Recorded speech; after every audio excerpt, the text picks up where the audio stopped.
The Vale Podcast, driven by Pioneer Ford Robinvale. It's worth the drive. Sure is. And we're back. Yes, we are back. Can you sit closer to your microphone? Every week. Sorry. Gosh, every week we have the same discussion. Didn't say the... That's better.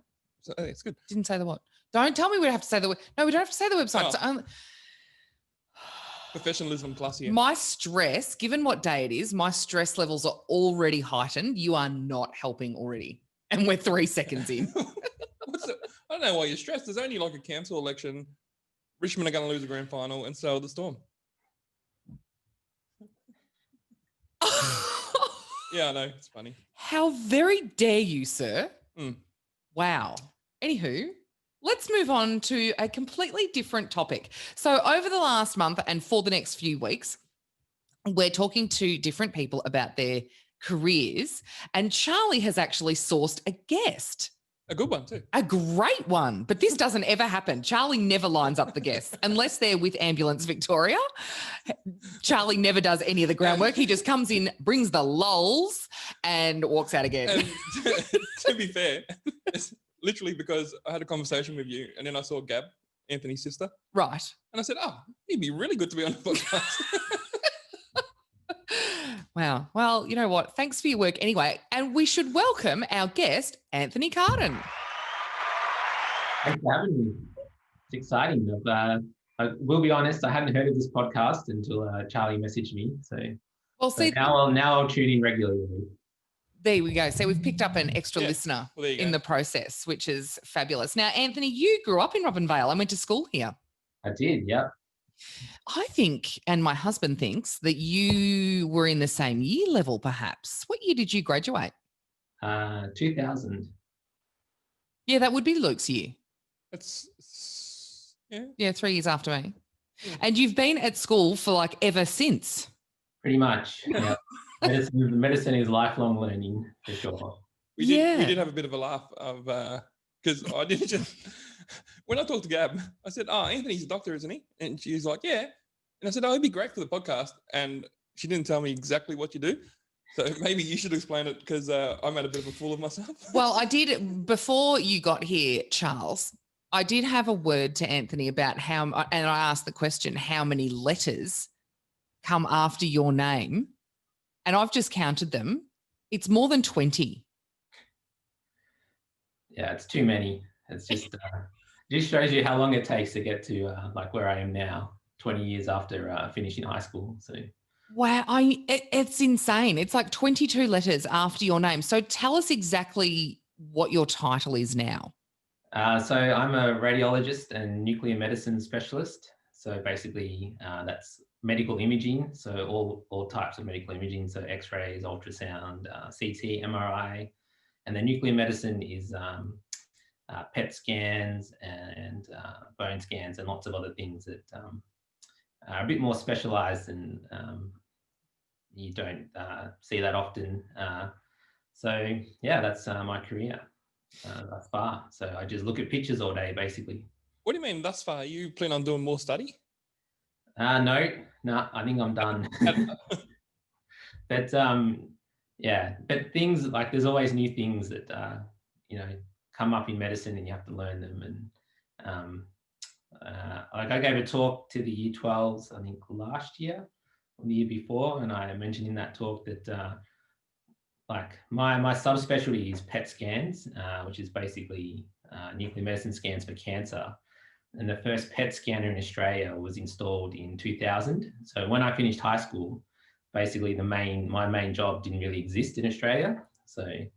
And now that's what I do, nearly every day of the week. So, and I think that's a really important point, actually. There's my job when I graduated high school as well, my job didn't exist. My current job certainly didn't exist. So that's a really good indication of how quickly technology evolves. And I imagine in medicine, because there's so much research going on all the time, things change and there are new technologies available all the time. Yeah, like, probably the majority of stuff that I was taught when I was in med school is probably obsolete now, or the drugs that we used have been superseded and there's better drugs and better techniques and things. But So yeah, so you have to keep on top of it all. If you make Nice. sure you're doing the best you can for your patients, you know, keeping up with best practice. I think the best message, which I was saying before, is that people get a bit hung up on what they're going to do. You know, there's so much pressure on kids, like from year 10, 11. Yeah. You know, they've got to pick a career. But like you said, like your career wasn't even around when you finished school. So, you know, don't be so hard on yourself, kids. That's exactly right. But if you're really into school, you could go down a career pathway like Anthony. Now, can you run us through when you graduated from, was it Robinvale P12 or was it Robinvale High School in 2000? No, it'd be Robinvale Secondary College back then. Secondary Yeah, Robinvale Secondary College. Oh my gosh. That's It keeping changes keeping so, real, keeping it real. Old school. Did you do your 12 year, Anthony, or did you go away? No, I did it all here. Oh, Yeah. nice. Did you? You and Jane, was Jane Nealon, did she finish here as well? Or She was a year below me. I think she might have gone off somewhere else, maybe Ballarat, like BCE. Yeah. But Jane and I were in the same year at med school. So. yeah, that's what I thought. And that's what I thought. You must have finished around finished school at the same time, but obviously not. Yeah, so she was a year below me. I had a gap year between high school and starting university. Yeah, so we ended up in the same year at med school. So I know she's a very good doctor. Yeah. She's a very good doctor. She's my doctor. And congratulations to Jane. She's not long ago had a new bubba, which is exciting. She had it at home. Did she? Yeah. Well, she's a doctor, so she should Yeah, know if but anyone can have their again- baby at home. Yes, but it's not as simple as that. No, I realised. No, I'm not going to even go there, but I couldn't think of anything more stressful. Was it a quick labour? We'll get Jane on here one day. Yes. Well, I have actually messaged Jane and she'll be our next doctor that we talk to. But for now, Anthony, can you run us through your education and career path post-school? Because you, in reality, 20 years after finishing high school, you're only now just qualified. Yeah, correct. So after high school, I had my gap year, and then after that went to university, so Monash University, to get my medical degree, and that took 5 years. Actually took 6 years because I did a research year in the middle of that. So it took me 6 years to finish medical school. And then after that, when you finish medical school, you go off and you do an internship. So you go work at one of the big hospitals, generally in Melbourne, for a year. So I did that at the Royal Melbourne. And then after that, you become sort of like a general junior doctor and you work in a hospital, and you're called a resident at that stage. And depends, you can do that for a year, 2 years, 3 years. It depends on the individual and what they want to do. And then after that, I started training to be a surgeon. So I got into the training program in the College of Surgeons. And I did that for about 3 years. I feel like you're underachieving. I Yeah, feel like it's a bit more than a GP, Charlie. No, GPs are the backbone of the medical profession. It's actually, they have their own separate training program, which is, it's not as if you finish medical school and become a GP. Yeah. You have to go through kind of the same process. So it takes them, from finishing medical school to becoming a GP, probably the quickest you could do that is 6-7 years, I think. So. Wow. So, if you include medical school, which you can do in 5 years, to becoming a GP, that's, 12 years of training essentially. So it still takes a while. So I was started to train to be a surgeon. And then I decided that I wanted to do radiology instead. So I joined the radiology training program after 3 years of surgical training. And then there's a couple other things I did in between that, where I worked for AusAid for a year. So I was a volunteer for international development in the AusAid program on the Thai-Burma border, working in a little hospital there. Then I came back and started radiology training, which was 5 years, and then nuclear medicine training on top of that, and then finally qualified and now working at the Peter MacCallum Cancer Centre in the radiology nuclear medicine department there. Wow. So what was your? Yeah, I feel like we glossed over a lot of that. Like, yeah, we're going to go back and unpack a lot of that. The research thing. But before that, you had a gap year. So what did you do, and where did you go, and what kind of mischief did you get up to? I just stayed in Robinvale. Oh. So what happened is I got into Monash Uni, medical school there, and they decided that they were going to like rejig their medical program. And so they didn't have an intake that year. So they told us all to have a year off and come back the next year. Oh. So it was kind of not quite forced. We could have gone to a different uni, but it was kind of enforced year off. And so Monash is one of probably the better ones. But yeah. So when I went through medical school, there was only Monash in Melbourne Uni in Victoria at that stage. There's a couple of others now, but they were the only two. And yeah, so I stayed in Robinvale and worked for a little bit on the Javasi farms. Anthony Javasi worked as his number one labourer for a few months. And, maybe we'll get him on here next week and see what he says. Yeah. I would say the farm work's not really for me, but as a farmer, you make a really, really, really, really good radiologist. Yeah, exactly. So I was just around home, doing bits and pieces. So then went off to medical school. And actually, I remember the first day, like when I had to drive down to Melbourne to move into like the residence and things. That was the first time I'd ever driven in Melbourne. So. So how was that? It was quite an experience. I made it. What were you driving? I had a old Holden Chimera. Oh, nice. Oh, nice. Chimera. Yeah. Was that the red one? No, it was grey. It was silver. Yeah. Beautiful. So your research year that you did in the middle of med school, what were you researching? I was in a lab that was working on vaccines for hepatitis C. All right. And so I worked on, basically we had an insect virus, so this virus that infected mosquitoes and flies. And we put parts of the sort of the hepatitis C protein into this virus. And then the plan was that this would be the vaccine. Because it was an insect virus, it wouldn't cause any harm to humans, but our immune system would find it and kill it, and then develop immunity to the hep C proteins in it. So that was my research project for that year.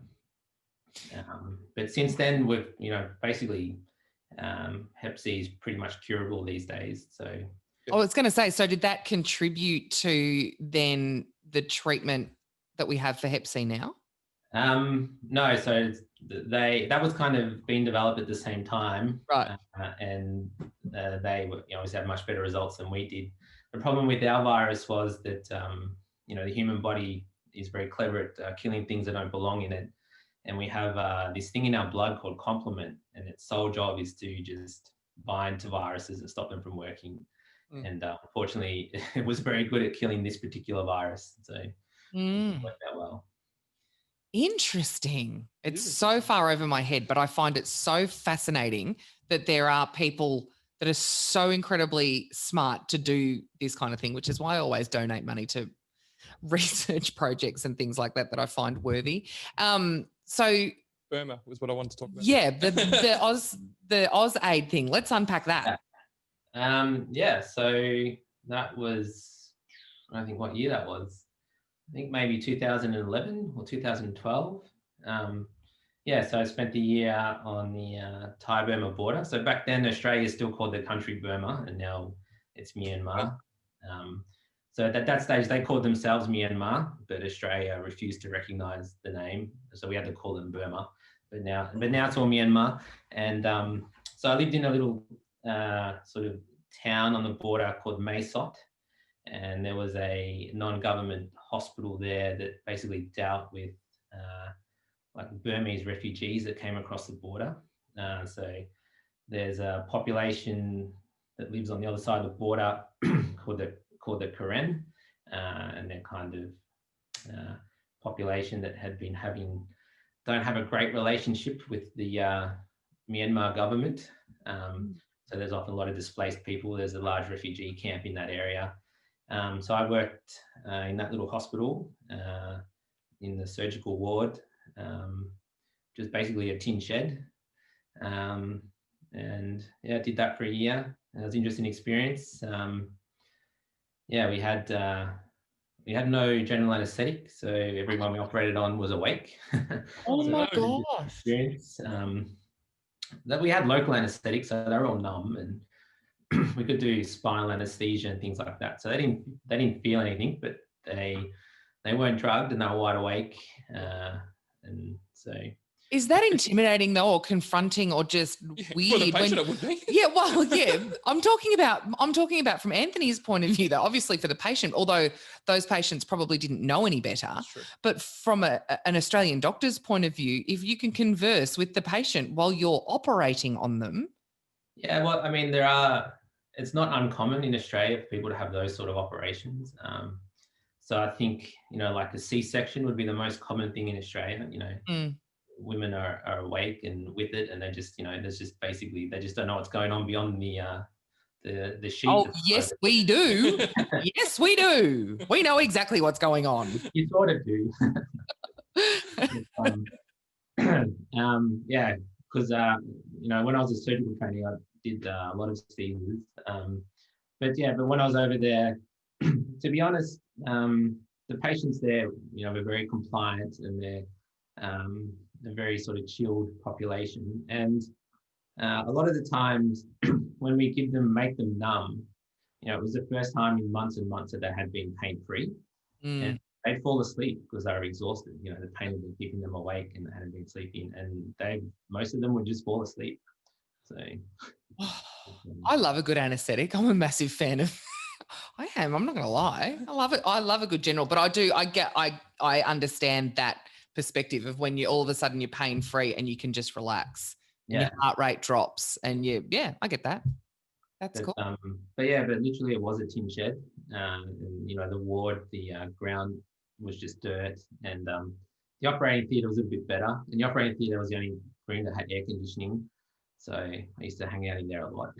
Yeah. I'm having visions of, do you remember the show MASH? I was gonna say but on a lesser scale. Yeah. They probably had better equipment in MASH. But, well, they're all props. Like we didn't even have a proper sink to scrubbing. We used to use like this alcohol rub to sterilize our hands. And then our gowns were just put in a washing machine out the back. And then like in the wet season, they would never dry because we just hang them out the back to dry, and they never dry. So you'd be operating in this kind of like damp gown. Yeah. How'd you go infection-wise? Well, this is the thing. Well, he had a very low infection rate. My theory was that, there were so many bugs around, they were all competing with each other and just kept each other in check. I was very surprised. We had a very low infection rate, comparable to, the wards in Australia, basically. Yeah. Wow. I'm blown away. And Anthony's obviously a terrible human being, going off to, being a doctor and radiology, and then going off to save the world in what the country formerly known as Burma. I was on the Thailand side, so it was, it was a bit safer than being on the Burmese side. It's almost like a holiday. Yeah, kind of. No. But you're an idiot. Yeah, so that was a great year. Lots of interesting experiences. We got to go into Burma a couple of times because actually the town where I live was a bit like Robinvale and Euston. There was a bridge, and then there was another town in Burma. But the bridge was a lot more hardcore, and there was soldiers on the bridge. And no, that's exactly how it is now. We've got soldiers on our bridge at the moment. Probably, yeah. It's probably the same now. Yeah, so. That's exactly how it is. Yeah. So when you came back from Thailand, you went back, you decided that going back to school was the way to go to get even more qualified, or did you just have were you doing surgery then, or were you still?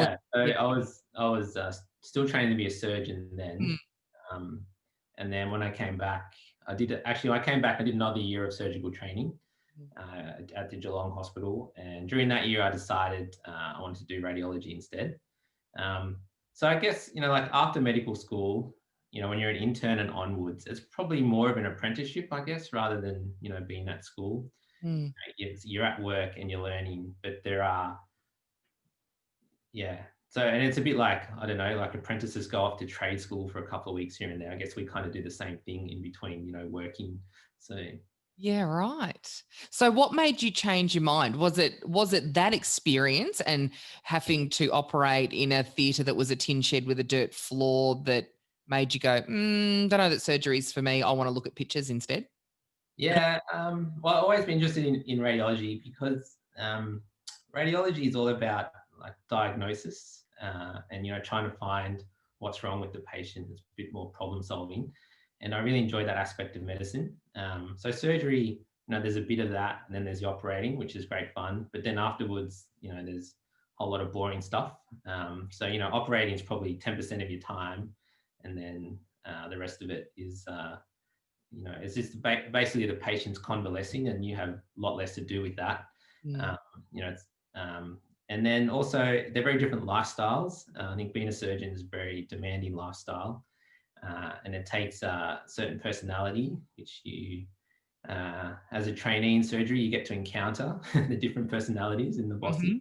Yep. And the radiologists that I encountered seemed a lot more well-adjusted. And I was like, yeah, I think I'd rather be like you rather than the surgery bosses. So, and then there was one, I remember I was operating one night, I was on call in the hospital, and I had to call the boss in to help me do this operation.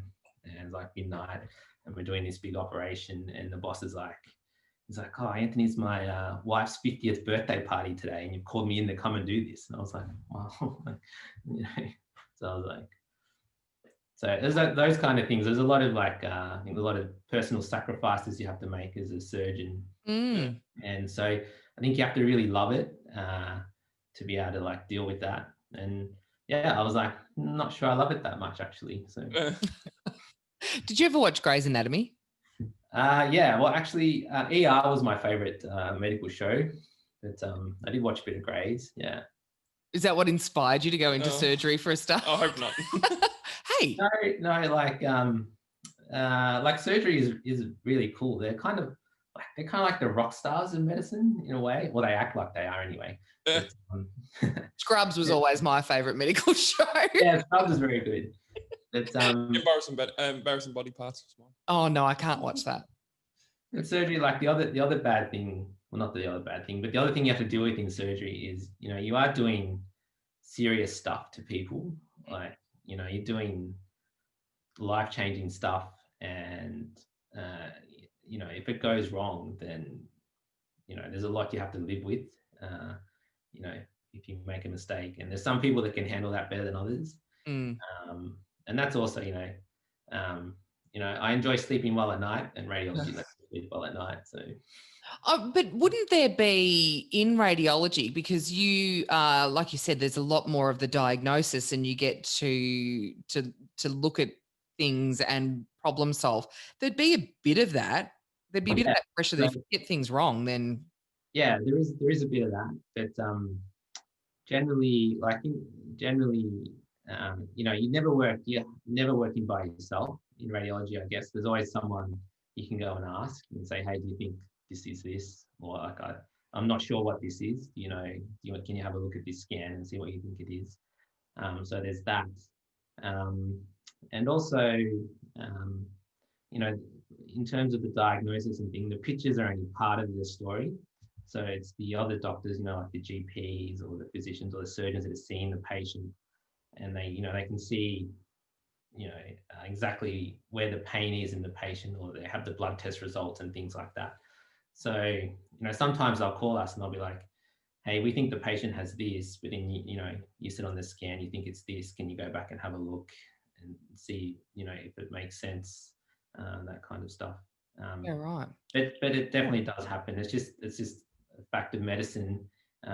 Everyone thinks it's very precise, but unfortunately, problem with medicine is everyone is so different. Even though, you know, we're all the same, but everyone is actually really, really different. And the way diseases interact with the individual, you know, can be quite different, and that makes it hard to interpret sometimes.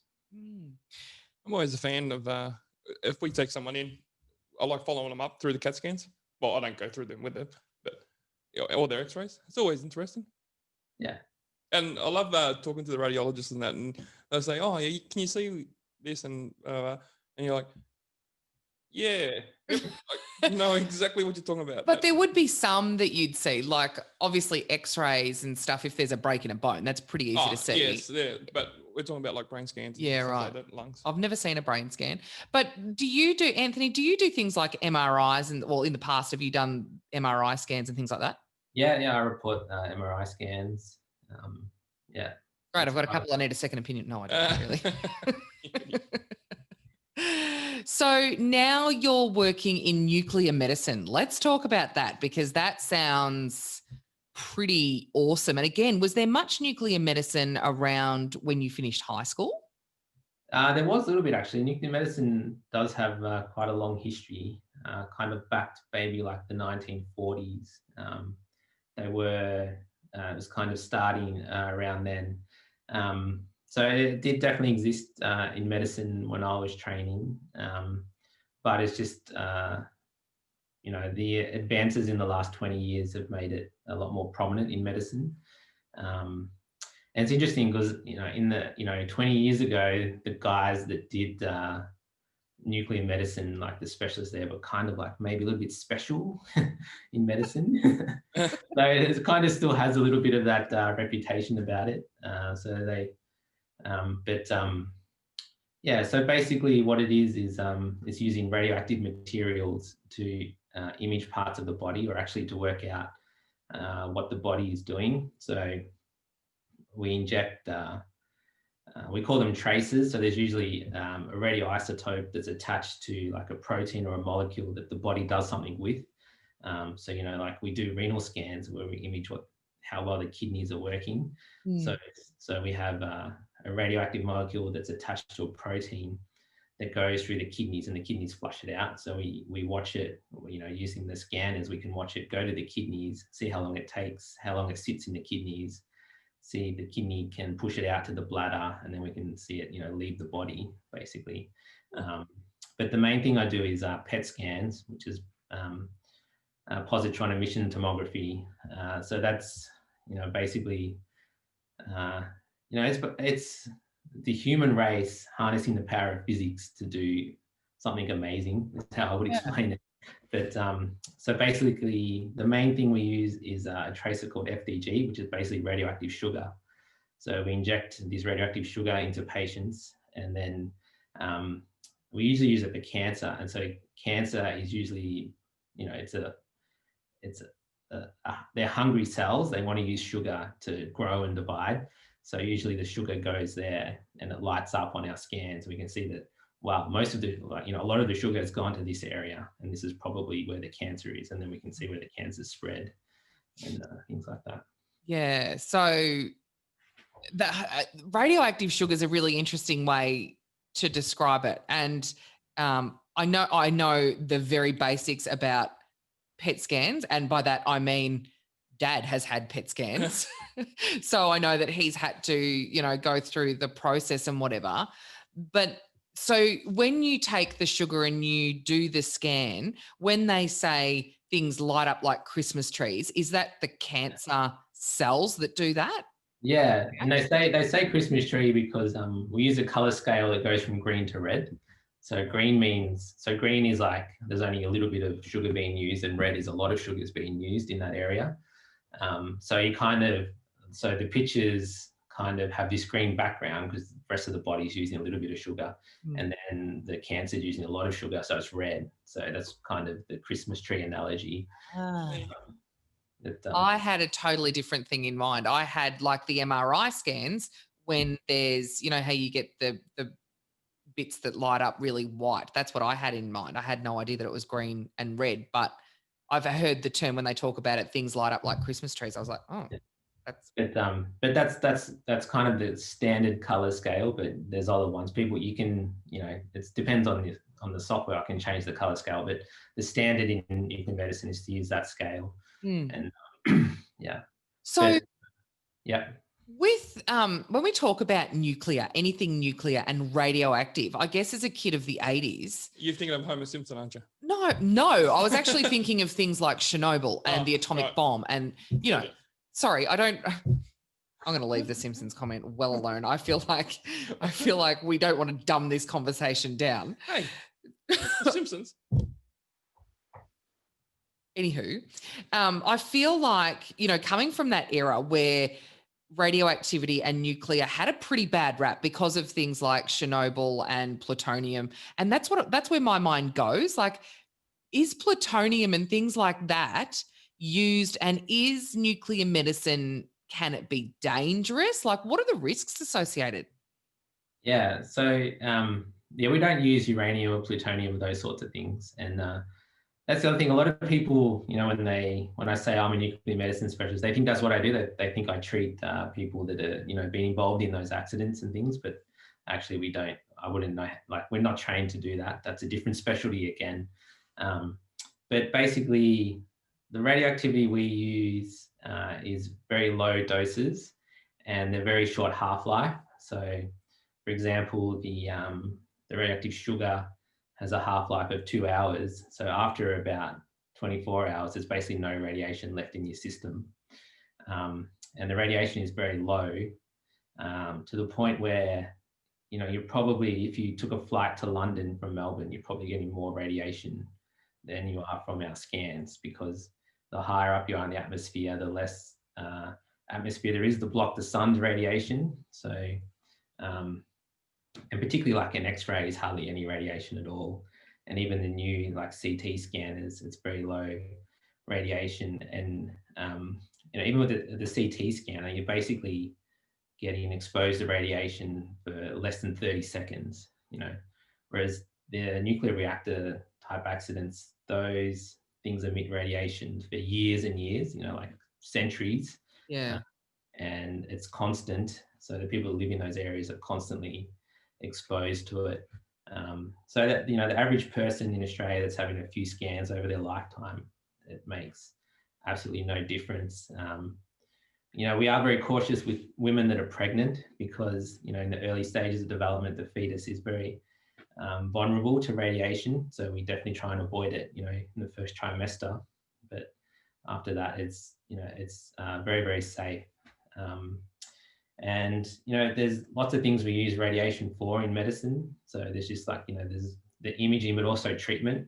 So part of my job in nuclear medicine is actually using radioactive materials to treat things. So the most common thing is thyroid cancer, where we give patients radioactive iodine tablets. So the radioactive iodine goes to the thyroid cancer and kills the cells. There's new treatments for prostate cancer, where we inject radioactivity that attacks the prostate cells. And basically that radioactivity doesn't leave the body. So those people are very safe to be around, essentially. Even though they've got this radioactivity inside them, the radiation doesn't penetrate more than 2-3 millimeters in the tissues. So I find it fascinating that there are such things as radioactive iodine tablets. I just find that, again, being a kid of the 80s, that to me is just phenomenal. Like that's a phenomenal advancement in medicine and technology. But it's also really effective, particularly the prostate thing at the early stages. That's incredibly effective, isn't it?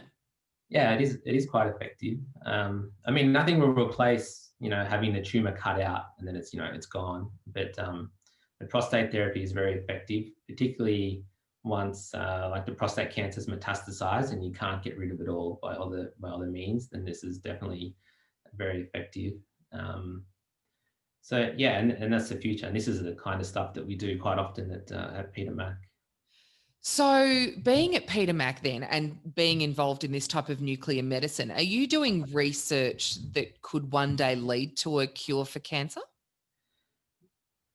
Well, Peter Mac in general does a lot of research in cancer. I myself am more involved in research that has to do with imaging of cancer and how to better detect cancers rather than treatments. So that's like developing new like PET tracers. So instead of using the radioactive sugar, we're developing other more specific things. It'll target just individual cancers.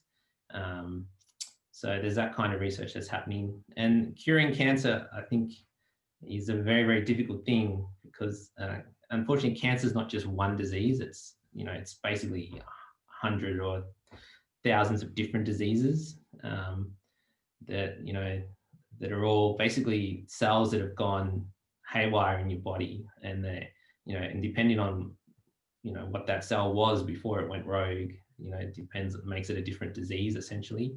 But we are getting better at treating cancer. I know, like when I was in medical school, if you had melanoma that had metastasized, your chance of surviving the next 5 years was practically zero. And now we have new, immunotherapy tablets basically, and these patients, live decades now. So That's just, which is phenomenal because we all know what the rate of melanoma in this country is. It's insane, isn't it? You got some questions there, Charlie? You're taking notes. Well, I was taking notes, but you kind of answered them all. Oh. So let's talk about, I want to talk about more about the radiation thing because that's a real sticking point for me. I quite enjoy, again, it's fascinating. So radiation. Hey? You just hooked on radiation, aren't you? Well, yeah. I think it is because growing up in the 80s, there was such a bad rap around because it was when microwaves came out and you weren't allowed to stand too close to the microwave. Yeah, still that. Well, yeah. But then Chernobyl happened and I remember Chernobyl. What? No, do I? Feel like you don't. I feel like I do. No, I feel like I do. Yeah. There's been a couple of big, 1985 Chernobyl was. Yeah, I do remember it. Yeah. I remember being 5 very vividly. But there was all that kind of, bad rap around radiation. And now it's used to treat cancer, which 20, 30 years ago, we thought radiation caused cancer. Discuss. Well, it does cause cancer. I guess it's like anything in, like science. It can either be used for good or evil. So, and so radiation does cause cancer, prolonged exposure to radiation, or getting a very, very high dose all of a sudden. So basically, there's 2 ways that radiation can harm the body. It's either immediately, you get a very, very high dose, and that's when, you get things like ulcers and things like that, or when you see in the movies people coughing up blood and stuff like that. So that's a thing. Yeah. That's a thing if you get exposed to very, very high doses, which... When you talk about high doses, like, what's it, like, it's a real, like, you're not going to see it in your lifetime. No. So we're talking about, we're talking about 10,000 times the dose, or actually 100,000 times the dose of a PET scan type levels. So it's, you have to basically, there was a few scientists when they were developing the atomic bomb in America, one guy who like touched the plutonium and stuff like that, So there's the radiation that high doses are harmful to your cells. I feel like that might have been Homer Simpson. Or Marty McFly. Yeah. And then the other thing that radiation does is it can damage your DNA. So it basically sends off little particles that pass through your body. And if the particle hits a strand of DNA, then it'll break the strand. And then the body will have a crack at repairing it. But if it can't repair it, then sometimes that can make that cell go haywire. And then so down the track, you develop a cancer because there's this dodgy bit of DNA sitting in a cell that one day when the cell needs to divide, will cause it to, lose its normal function and divide rapidly and become a cancer. So, and that kind of thing happens, like 20, 30 years later, generally. So they're the 2 main types of dangers with radiation. So, yeah, and then now we use it to treat cancer. So, radiotherapy is a very common treatment for cancers where there's a focused beam of radiation into the cancer. And basically that's doing the same thing, that is damaging the DNA in those cancer cells so they can no longer function and that they die because if you basically break all the DNA in your cell, then the cell, it's kind of a trigger for the cell to undergo like a cell death, and that's a way of treating cancer. but they're very focused beams. They're very good at just hitting the right target. So, but there is some collateral damage from that. So that's why some people get some effects from radiotherapy. They get, red skin and things like that because the skin is slightly damaged from the radiation. Yeah, but surely you can cope with red skin if it's killing the cancer. Yeah. Yeah. But that's the radiotherapies where they have to wear the mask. Like I had an auntie that had a brain tumor. She had radiotherapy where she had to wear almost a cage on her head to stay incredibly still. That's right. That's why you got to stay still so that you don't, irradiate the normal tissues around the cancer because it's such like the focused beam at the cancer. If you move a few millimeters either side, you'll get something that you're not supposed to hit and then might cause some problems. So. Wow. So how long, if you're doing radiotherapy, how long is that beam going in? How long do you have to stay still for? Staying still for an MRI on your knee is difficult. Yeah, MRIs take a long time. The radiotherapy is usually not that long. It's only, a matter of minutes typically. But sometimes they'll, it's kind of like intermittent pulses. So the beam might only be on for a few seconds, then they'll wait like a minute and then put it on for a few seconds again and then wait a minute, things like that. Well, that's okay. You could cope with staying still for that long. You'll That's be fine. right. You'll be right. Can I ask I'm unpacking all of my questions with a nuclear medical, because how often do you get to talk to a nuclear medical scientist specialist? You got his number now. Just call him whenever. I haven't got his number. This is Zoom, Charlie. Do you know how Zoom works? Yeah. But how is, when we're talking about radiation therapy, what powers that? Is that where the radioactive and the nuclear materials like plutonium and uranium come into it? No, it's so those sort of radioactive materials that like the plutonium, uranium are in reactors, and then from the reactors we get certain compounds and chemicals that we do use in nuclear medicine. So like the radioactive iodine comes out of a reactor. And other things like lutetium and stuff like that. Generally, radiotherapy is a beam that's generated through, it's basically electrical currents and electrons hitting certain metals that then give off X-rays, which is kind of the same way that CT scanners and X-rays work. You basically run electric current, which then focuses an electron beam at a rotating metal disc, and then the interaction of the electrons with the metal atoms on that disc give off X-rays, which can then be focused into any direction that we want, basically. Wow. See, to me, this is fascinating stuff, even though my job is so far removed from this kind of stuff. On a basic level, don't you find this fascinating? Yeah. Charlie's sitting there going, Jade. Yeah, but a lot of it, no, because, you'd know some of it, wouldn't you? No. It's not all completely foreign. No, most of it's completely foreign. Oh. Like for someone like me, for a lay person that's not involved in healthcare at all, the closest thing I've come to nuclear medicine is years and years ago in a previous life, Anthony. I worked at Stanford University in California. Ooh, bloody-da. Yeah, I know. Yeah. You want me to start name dropping now. But I worked there for a couple of years for a gastroenterologist. But at Stanford, they have the collider, the Hadron Collider. Yeah. They smash atoms. Hey, that's not a Stanford, is it? Yes, it is. Oh, yes, it is. It goes for miles. Like the tunnel is really, really long. And every now and then you might get to talk to someone that worked with someone that was closely involved in Switzerland? Well, there is one in Switzerland as well. Yeah. I know. But there is one at Stanford. I know that. There you go. One of the best skills in the world, Charlie. Mm-hmm. I've still got the jumper. It's fine. So that's... So that's... Was it the one that says cleaner or something like that? No, it's got... Shut up.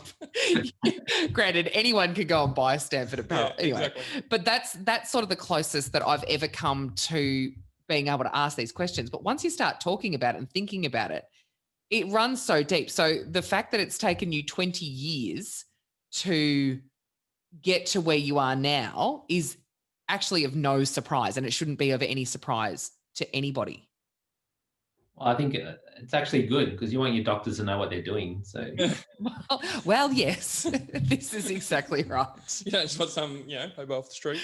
Someone that's done a school-based apprenticeship. Yeah. Hey, can I ask? Someone's gone Troy Brotafe. To what? Choice Brotafe. That's what I thought you said. Yeah. To be a radiologist, Anthony, do you have to go to medical school first, or is that you do? Yeah. Wow. So all radiologists are doctors. So we're all Mm. you're a doctor first, and then you become a specialist in medical imaging. So then you're a radiologist. You're diagnosing, Jade, so you have to know what's going on. Yeah, I know, but I didn't know whether there was a difference between being a radiologist and being the person that does the X-ray and takes the scan. I didn't know. Yeah, that's a radiographer, and that's See, that's a different university degree and different training. So that's still a university degree. yeah. I mean, that's good, but if I ever wanted a career change, like I'm not, I've said it plenty of times before, school and me don't agree. So there's just. Yeah. So they're kind of like the photographers, and I'm just the art critic pretty much. Right. Ah, that's a good analogy. But you know what the ologist at the end of it means? No? It's a study of. Oh, is it? Yeah. Oh, I didn't know that. No. Anthony, can you run us through those 26 letters or whatever you have at the end of your name? Okay. So the medical degree is MBBS, which is it's called Medical Bachelor of Science, Bachelor of Surgery, and then I have. Is that two? Was that Bachelor of Bachelor? Yeah. So it's 2 bachelor's degrees to be a doctor. So Medical Bachelor of Surgery, and then I have, because I did the research here, I got another bachelor's degree, which is a Bachelor of Medical Science. And then I've done a Master's of Medicine for some research in radiology. It was mostly a research degree. And then when you qualify as a radiologist, you get FRANZCR after your name, which is Fellow of the Royal Australian New Zealand College of Radiologists. And then after nuclear medicine training, you get some more letters and you become a Fellow of the Australian Nuclear Medicine Society. So that's where I'm up to with my letters so far. Wow. Isn't that insane?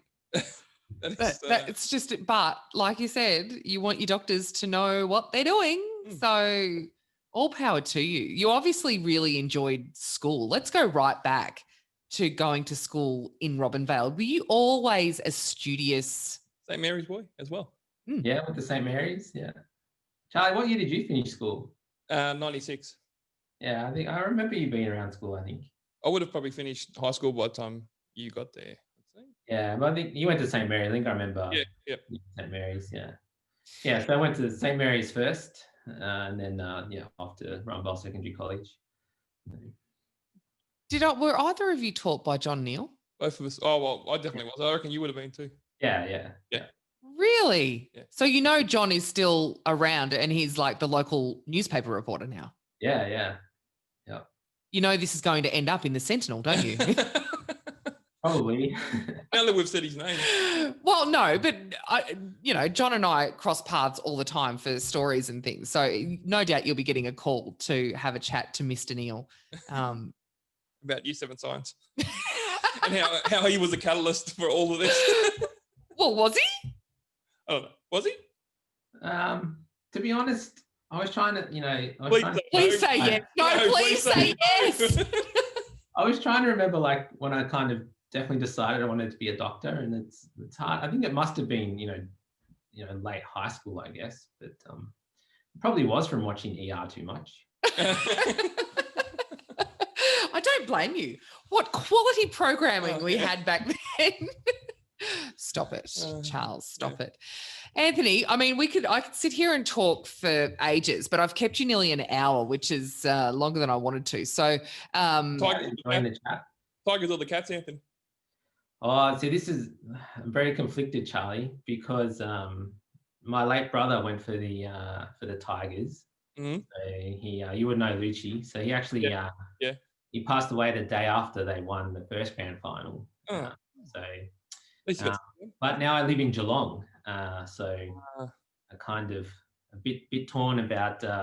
So I'd be happy either way, to be honest. So So if you live in Geelong, do you commute to Peter Mac every day? Yeah, so I work Peter Mac 4 days a week and 1 day a week in Geelong. So I go through the ring of steel every day. Yeah, the cotton wool ring. Do they stop you every day? So going from Geelong to Melbourne, there's no checkpoint, but coming The other way. from Melbourne to Geelong, there's a checkpoint and you get stopped. Just like Robinvale, Euston. Yeah. We get stopped at the border in Euston. But the train is great. From Geelong to Melbourne, it's like an hour on the train. So you jump on that V-Line train, have a snooze before you get to work. Yeah. I used to live in Jan Jack when I worked in Melbourne, so I know that train line well, but it was well before the new freeway. So if the train was always the better option. Yeah, no, the train is generally pretty good, but it seems like it's safer to drive currently. Yes. So you still haven't given us an answer, Richmond or Geelong? Let's go the Tigers. I shouldn't say that too loudly. The neighbours might hear me. I'm sure there will be. You won't be the only person going. Well, you might be actually in Geelong. Yeah. G-Town. It's the city of dreams, isn't it? Anthony, thanks so much for giving us some time today on a public holiday, nonetheless. Which is probably the only time you could. You got the time. Yeah, exactly. Yeah, that's right. Yeah.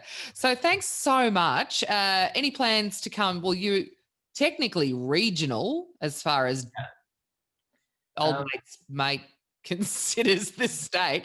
Any plans to come back to Robinvale anytime soon? Yeah, well, Mum and my sister Gab still live in Robinvale, so I'm sure I'll be down to visit them at some stage soon. So, yeah. You'll have to call in to the studio. What does it's Wanda, isn't it? Yeah, Wanda, my other sister. Yeah. What does she do now? Still teaching? Yeah, she's a school teacher in. So she lives in Gippsland and she teaches at a school in Terrelgan. She's my grade 4 teacher. Really? Yeah. Yeah. Yeah, that's right. Yeah, she was at St. Mary's. Yeah. There you go. See, connections everywhere. Yeah. Charlie, did you do you went to secondary college? Did you do year 12 and stuff there? Yeah. But I had a fair time off before I went to uni. I had probably like 14 years off of a gap year. 14. Yeah. I imagine the school's changed a bit now. Next time I'm home, I have to go for a walkthrough, have a look. Well, next time you come, the brand new community library should be open. It looks completely different now. The entrance is at a different spot. It's all combined now. So we used to have secondary and primary. Yeah. It's P12 now, so you go in from the what's that? George Street. End. Yeah. Yeah. But next time you're here, make sure you look us up and we'll have another sit down all together in the studio, hopefully by that stage. I'm sure Jay will have more questions about this. I will have plenty more questions. Yeah. Anytime. Yeah. Things like three-eyed fish, like actually a thing. If you want to talk about The Simpsons, that's the only thing I know really about The Simpsons and nuclear. Didn't Homer blow up a reactor at one point? He always does. What do you mean he always does? He takes one home with him. Takes a bit of plutonium home. Yeah. So the Simpsons is based on True story. It's not just a prophecy. All right, Anthony, thank you very much. We really appreciate it. Go the Tigers this weekend. Yeah, thanks for having me. Yeah. Thanks for listening to the Vale podcast, driven by Pioneer Ford Robinvale. It's worth the drive. Remember to support our sponsors and shop local. Subscribe at thevalepodcast.com.au.